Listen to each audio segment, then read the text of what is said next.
Pelajaran dari proses pencairan bantuan 200 euro untuk mahasiswa dari pemerintah Jerman karena kenaikan harga energi gas listrik. Nah, pemerintah Jerman itu memberikan bantuan 200 euro untuk mahasiswa karena kenaikan harga energi.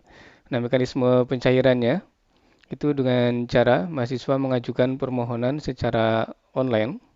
Kemudian nanti pemerintah akan transfer langsung ke rekening penerima atau ke rekening mahasiswa. Nah, untuk mengajukan permohonan yaitu menggunakan akses code, PIN, dan Bund ID. Nah, akses code dan PIN itu didapatkan melalui email yang dikirim oleh universitas melalui email resmi universitas. Sementara Bund ID itu adalah informasi identitas digital kita yang memuat termasuk mengenai rekening kita, gitu. Nah, Bund ID itu dibuat di halaman pendaftaran Bund ID.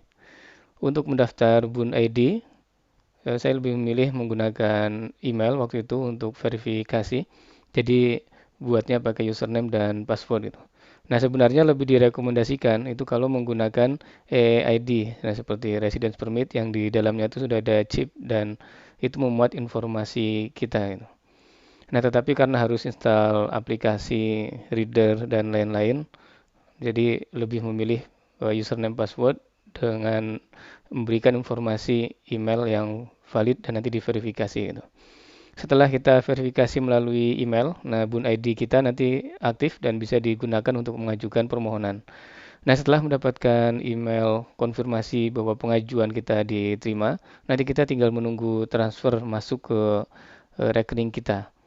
Nah, setelah diverifikasi melalui email, nanti kita tinggal menunggu.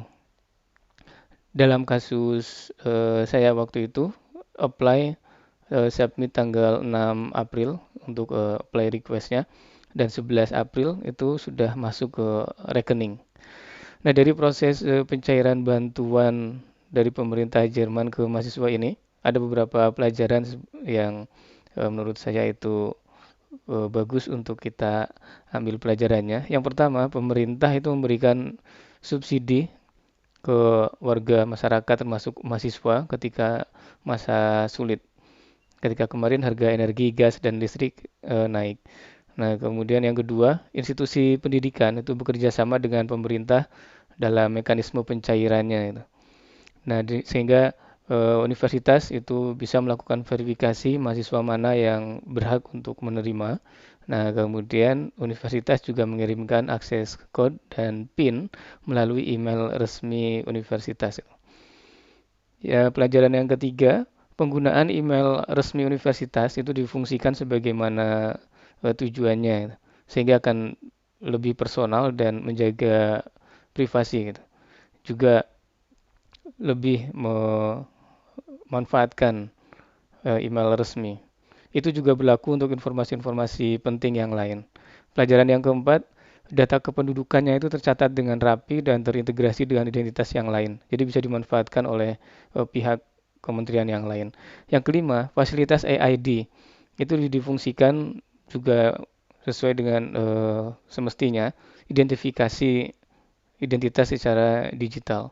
Yang keenam, pelajarannya mengisi nomor rekening itu bisa dari bank apa saja, itu tidak harus bank tertentu, apalagi harus buka rekening baru, itu lebih merepotkan itu. Cukup rekening yang dimiliki dan bisa pakai itu. Pelajaran yang ketujuh, semua proses pencairannya itu dilakukan paperless dan full online itu. Walaupun memang masih banyak pada hal-hal lain, kasus lain, urusan yang lain itu menggunakan surat kertas fisik gitu. Itu alasannya karena keamanan dan confidentiality gitu. Karena dengan paper itu dirasa lebih aman. Sehingga untuk digitalisasi itu memang dalam hal yang lain belum sepenuhnya itu. Nah, jadi kotak surat di sini itu penting dan sering sekali digunakan gitu.